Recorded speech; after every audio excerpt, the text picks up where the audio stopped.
আসসালামু আলাইকুম ওয়া রাহমাতুল্লাহি ওয়া বারাকাতুহু। নাহমাদুহু ওয়া নুসাল্লি আলা রাসূলিহিল কারীম, আম্মা বাদ।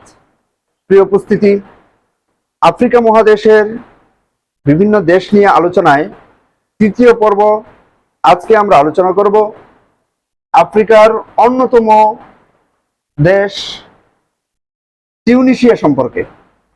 আমরা যদি দেখতে পাই, তিউনিসিয়ার এদিকে পূর্ব দক্ষিণ পূর্ব পাশে আছে লিবিয়া এবং পশ্চিম পাশে আছে আলজেরিয়া, আর এদিকে ভূমধ্য সাগর এর তীরবর্তী অঞ্চল নিয়ে এই তিউনিসিয়া ছোট্ট একটি দেশ। এর অধিকাংশ ভূমি হলো সাহারা মরুভূমি, আর ভূমধ্য সাগরের তীরবর্তী কিছু অঞ্চলে তিউনিসিয়ার জনবসতি, সেখানে তারা জীবনযাপন করে থাকে।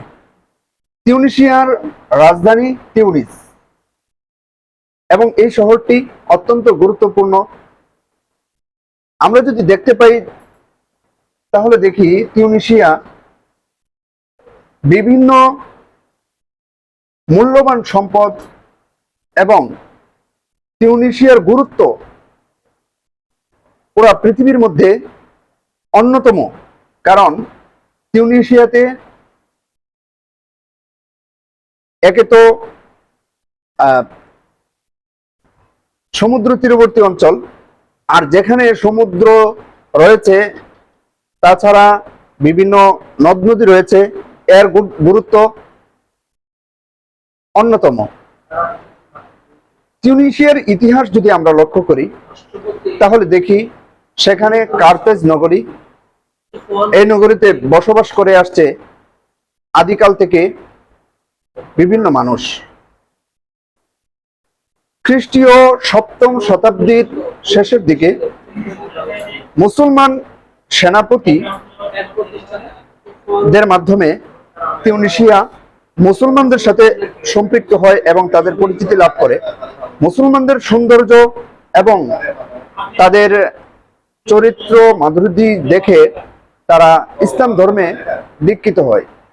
আমরা এখন দেখতে পাই তিউনিসিয়ার অধিকাংশ জনগণই মুসলিম, সেখানে মুসলিম সংখ্যাগরিষ্ঠ। উমাইয়া শাসনাধীন তিউনিসিয়া মুসলিম কান্ট্রিতে পরিণত হয়। তারপর আব্বাসীয় খিলাফত, এরপর মুসলিম সাম্রাজ্য ধারাবাহিকভাবে সেখানে শাসন করে। ষোড়শ শতাব্দীর শুরু পর্যন্ত, 1934 সাল পর্যন্ত সেখানে মুসলিম শাসন বজায় থাকে। পরবর্তীতে স্প্যানিশ ইসমাইলিয়ারা সেখানে মুসলমানদের কাছ থেকে তিউনিসিয়াকে দখল করে নেয়। কিছুদিন পরেই আবার পুনরায় মুসলমানরা তাদের কাছ থেকে তিউনিসিয়াকে অধিকার করে নেয়। এর ধারাবাহিকতা চলতে থাকে। তারপর উসমানীয় খেলাফতের অধীন চলে যায়। এর ধারাবাহিকতা 1881 খ্রিস্টাব্দ পর্যন্ত ধারাবাহিকভাবে উসমানীয় খেলাফতের অধীনে তিউনিসিয়া শাসিত হয়।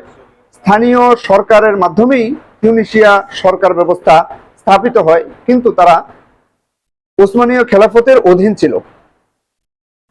আমরা দেখতে পাই 1881 খ্রিস্টাব্দে মরক্কোর পরে ফ্রান্স উপনিবেশ স্থাপন করার জন্য তিউনিসিয়ার চেষ্টা চালায়। ফলে তারা 1981 খ্রিস্টাব্দে তিউনিসিয়ার মধ্যে দখলদারিত্ব প্রতিষ্ঠা করতে সক্ষম হয়। আর এই দখলদারিত্বের মোকাবেলায় দখলদারিত্ব কেন চালায়, আমরা যদি এই ইতিহাসটার দিকে লক্ষ্য করি তাহলে দেখতে পাই ইউরোপের ছোট ছোট দেশগুলোর মধ্যে যখন শিল্প বিপ্লব শুরু হয়, পরবর্তীতে তারা বিভিন্ন কাঁচামাল খোঁজার জন্য আমেরিকা, এদিকে ভারতবর্ষ, বিভিন্ন দেশে ছড়িয়ে ছিটিয়ে যেতে থাকে। তখন রানী ইউরোপের রানী, এদিকে ফ্রান্স, এদিকে ব্রিটেন এবং পর্তুগাল, ইটালি, এক একটা দেশকে এক এক দিকে স্থানান্তরিত হওয়ার জন্য নির্দেশনা দেয়। আমরা দেখতে পাই এদিকে ব্রিটিশরা ব্রিটেন চলে যায় ভারতবর্ষ, আবার এদিকে ইটালি, পর্তুগিজ তারা চলে যায়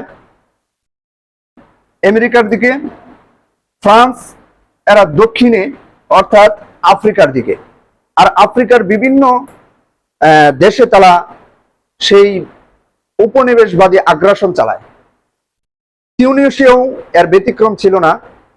1881 সনে তিনি তিউনিসিয়ার মধ্যেও এই জবরদস্তিমূলক দখল করে নেয় এবং তাদের রাজত্ব চালাতে শুরু করে। কিন্তু তিউনিসিয়ার স্বাধীনতাকামী মানুষ এবং স্বাধীনতাকামী নেতৃবর্গ থেমে থাকেনি, বরং স্বাধীনতার জন্য প্রাণ উৎসর্গ করে তিউনিসিয়ার মাটিকে স্বাধীন করার জন্য বিভিন্ন চেষ্টা চালায়। এর মধ্যে দেখি নিউ ইয়াং সংগঠনটি 1981 পর থেকে ধারাবাহিকভাবে তারা স্বাধীনতার জন্য সংগ্রাম চালিয়ে যায়। তার পরবর্তীতে আরেকটি সংগঠন যুক্ত হয়, সেটি স্বাধীনতার সংগ্রামকে আরো